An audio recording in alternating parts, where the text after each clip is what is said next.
जो कि हार्ट। आपने मुझे अभी तक अपना नाम तो बताया ही नहीं।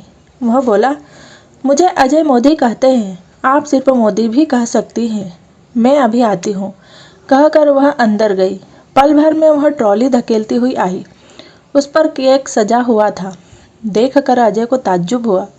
उसने खुलासा किया, आज मेरा जन्मदिन है। अजय ने पूछा, मेहमान कहाँ है? वह मुस्कुराते हुए बोली, आप ही मेहमान हैं मिस्टर अजय मोदी। ओह, अजय ने इतना ही कहा। मोमबत्ती बुझाकर उसने केक काटा। पहला टुकड़ा अजय को खिलाया। अजय ने भी उसे और उसकी मम्मी को केक खिलाया। फिर बुके व मिठाई के साथ बधाई दी और कहा, मैं बस यही लेकर आया हूँ। पहले पता होता तो तैयारी के साथ आता। उसने इशारों से मना किया और बोली, आज प्रोफेशनल नहीं पर्सनल मोमेंट को जीना है। अजय चुप हो गया। रात के 8 बजे वह लौटा तो वे दोनों अजनबी से एक गहरे दोस्त बन चुके थे। 2 महीने बाद अजय का प्रमोशन हो गया तो सोचा उसके साथ सेलिब्रेट करें। फ़ोन किया, उसने बधाई दी। उसकी आवाज़ में कंपन और उदासी थी। अजय ने कहा, आप आज शाम को तैयार रहना। शाम में वह तैयार होकर शिवपुरी पहुंचा। वह सज संवर कर तैयार थी। दोनों मोटरसाइकिल पर बैठकर चल पड़े। अजय ने रास्ते में बताया कि वे दोनों पूर्णिया जा रहे हैं। वह कुछ नहीं बोली। होटल हर्ष में सीट बुक थी। खाने पीने का सामान उसकी पसंद से ऑर्डर किया। पनीर के पकोड़े, अदरक की चटनी, कॉफ़ी। अजय ने कहा, मिस मुंजाल, आज हम लोग स्पेशल मोमेंट को जिएंगे। वह गजब की मुस्कान के साथ बोली, जैसा आप कहे सर। अजय ने प्यार से पूछा, मिस मुंजाल, मुझे सर कहना ज़रूरी है? वह भी पलटकर बोली, मुझे भी मिस मुंजाल कहना ज़रूरी है। अजय ने कहा, ठीक है, आज से केवल अजय कहना या फिर मोदी। वह बोली, मुझे भी केवल सुमन या लता कहना। फिर वह अपने बारे में बताने लगी। वह हरियाणा के हिसार की है। नौकरी के सिलसिले में बिहार आ गई, पर अब मन नहीं लग रहा है। LLM कर रही है। बहुत जल्द वह यहाँ से चली जाएगी। उसे वकील बनने की इच्छा है। फिर अजय ने बताया, मैं भी बहुत जल्द दिल्ली ज्वाइन कर लूँगा। हेड ऑफिस बुलाया जा रहा है। फिर उसने मुझे एक छोटा सा गिफ्ट दिया। बहुत खूबसूरत ब्रेसलेट था जिस पर अंग्रेजी का A व S खुदा था। मैंने भी एक सोने की पतली चेन दी। उसमें लॉकेट लगा था और एक तरफ A व दूसरी तरफ S खुदा था। वह बहुत खुश हुई। ब्रेसलेट पहनाकर उसने अजय का हाथ चूम लिया और सहलाने लगी। वह भी थोड़ा जोश में आ गया। उसने भी उसे चेन पहनाई और गर्दन चूम ली। वह सिसकने लगी। अजय ने वजह पूछी तो बोली, तुम पहले इंसान हो जिसने मेरे बिना किसी लालच के मदद की थी। अजय ने कहा, LLM करने तक तुम यहीं रहो, कुछ गलत नहीं होगा, मैं हूं ना। उसने हाँ में सिर हिलाया। रात होते होते अजय ने उसे उसके डेरे पर छोड़ दिया। विदा लेने से पहले वे दोनों गले मिले। अजय दूसरे ही दिन गुपचुप तरीके से BDO साहब से मिला, अपने प्रभाव का इस्तेमाल किया और उसकी ड्यूटी बदलवा दी। इस बात को 10 साल गुजर गए। अजय अपने असिस्टेंट के साथ एक मशहूर मर्डर मिस्ट्री की सुनवाई कवर करने पटियाला हाउस कोर्ट गया था। कोर्ट से बाहर निकलकर वह मुड़ा ही था कि कानों में आवाज़ सुनाई पड़ी, मिस्टर मोदी, प्लीज़ रुकिए। अजय ने देखा कि एक लड़की वकील की ड्रेस में हाँफती हुई चली आ रही थी। पास आकर उसने पूछा, excuse me please, are you Mister Ajay Modi? Ajay ने कहा, यस, एंड यू? उसने कहा, मैं रीना महिंद्रा। आप प्लीज़ मेरे साथ चलिए, मेरी सीनियर आपको बुला रही है।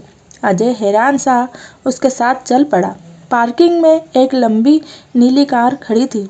उसके अंदर एक औरत वकील की ड्रेस में बैठी थी। अजय के वहां पहुंचते ही वह बाहर निकली और उसके गले लग गई। अजय यह देखकर अचकचा गया। वह चहकते हुए बोली, कहाँ खो गए मिस्टर मोदी, पहचाना नहीं क्या मुझे? मैं सुमन लता मुंजाल। अजय बोला, कैसी हैं आप? वह बोली, गाड़ी में बैठो, सब बताती हूँ। अजय ने अपने असिस्टेंट को जाने के लिए कहा और गाड़ी में बैठ गया। उसने भी रीना को मेट्रो से जाने के लिए कहा और खुद ही गाड़ी ड्राइव करने लगी। वह लक्ष्मी नगर के एक फ्लैट में ले आई। अजय को एक गिलास पानी लाकर दिया और खुद फ्रेश होने चली गई। कुछ देर बाद टेबल पर नाश्ता था जिसे उसने खुद बनाया था। फिर वह अपनी ज़िंदगी की कहानी बताने लगी। आपने तो चुपचाप मेरी ड्यूटी बदलवा दी। कुछ दिन बाद ही मुझे पता चल गया। सभी ताने मारने लगे। मुझसे सभी आपका रिलेशन पूछने लगे तो मैंने मंगेतर बता दिया। काफ़ी समय बीत जाने पर भी जब आप नहीं मिले और नहीं फ़ोन लगा तो मैं परेशान हो गई। पता चला कि आप दिल्ली में हो। अखबार भी बंद हो गया है। मैं समझ गई कि आप जद्दोजहद कर रहे होंगे। इधर मेरी माँ को लकवा मार गया। मेरी LLM भी पूरी हो गई थी।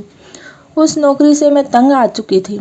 माँ के इलाज के बहाने में दिल्ली चली आई। 1 महीने बाद मेरी माँ चल बसी। फिर मेरा संघर्ष भी शुरू हो गया। दिल्ली हाई कोर्ट ज्वाइन कर लिया और धीरे धीरे मैं क्रिमिनल वकील के रूप में मशहूर हो गई। अजय मुस्कुरा कर रह गया। उसने पूछा, आप बताओ कैसी कट रही है? अजय ने बताया, दिल्ली आने के कुछ महीने बाद ही अखबार बंद हो गया। मैंने हर छोटा बड़ा काम किया, ठेला तक चलाया, अखबार बेचा।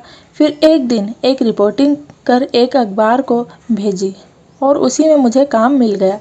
आज तक उसी में हूँ। बीवी बच्चे कैसे हैं? अजय ने हंसते हुए जवाब दिया, मैडम मुंजाल, जब अपना पेट ही नहीं भर रहा हूँ तो फिर वह सब कैसे? वह मुस्कुराते हुए बोली, तब तो ठीक है। अजय बोला, सच कहूँ तो तुम्हारी जैसी कोई मिली ही नहीं और नहीं मिलेगी। जहाँ इतनी कट गई है तो आगे भी कट ही जाएगी। वह बोली, अच्छी बात है। अजय ने पूछा, तुम्हारे बाल बच्चे कहाँ और कैसे हैं? वह फीकी मुस्कान के साथ बोली, एक भिखारी दूसरे भिखारी से पूछ रहा है, तुमने कितना पैसा जमा किया है? फिर वह चेन दिखाते हुए बोली, याद है ना, ये चेन आपने ही पहनाई थी। मैंने तब से ही उसे अपना मंगलसूत्र मान लिया है, समझे? और फिर मैं हरियाणवी हूँ। पति के शहीद होने पर भी दूसरी शादी नहीं करते। यहाँ तो मेरा खसम मोर्चे पर गया था, शहीद थोड़े हुआ था। अजय उसकी प्यार वाली बात सुनकर फक फकाकर रोने लगा। वह उसके आंसू पोंछते हुए बोली, कितना झंडू खसम हो आप मेरे, मर्द कर होकर रोते हैं। अजय खसम शब्द पर मुस्कुराते हुए बोला, I am sorry my love, you are great and I love you very much. वह भी मुस्कुराते हुए बोली, अच्छा इसीलिए पलटकर मेरी खबर तक नहीं ली। उसके बाद अजय को अपनी बाहों में कसते हुए बोली, मैं इस अनोखे मंगलसूत्र को दिखा दिखा कर थक चुकी हूँ मोदी डियर। अब सबके सामने मुझे स्वीकार भी कर लो प्लीज़। वे दोनों अगले हफ्ते ही एक भव्य समारोह में एक दूसरे के हो गए। कहा भी गया है कि जिंदगी एक बांसुरी की तरह होती है, अंदर से खोखली, बाहर से छेदों से भरी, कड़ी, फिर भी बजाने वाले इसे बजाकर मीठी धुन निकाल ही लेते हैं। आपको यह कहानी कैसी लगी? अच्छी लगी हो तो लाइक कीजिए, सब्सक्राइब कीजिए और शेयर भी कीजिए।